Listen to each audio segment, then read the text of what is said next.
নমস্কার বন্ধুরা, সোমার সিম্পল কিচেনে আপনাদের সবাইকে স্বাগত। আজ আমি আপনাদের সঙ্গে পনির বাটার মশলার একটা রেসিপি নিয়ে এসেছি।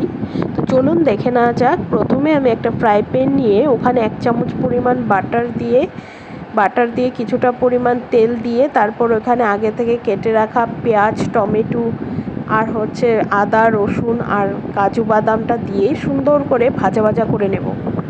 পরিমাণ নুন দিয়ে নাড়িয়ে চাড়িয়ে একটা ঢাকনা দিয়ে ঢেকে দেব, যাতে কাজু, টমেটো, পেঁয়াজ, আদা, রসুন এগুলো ভালোভাবে সেদ্ধ হয়।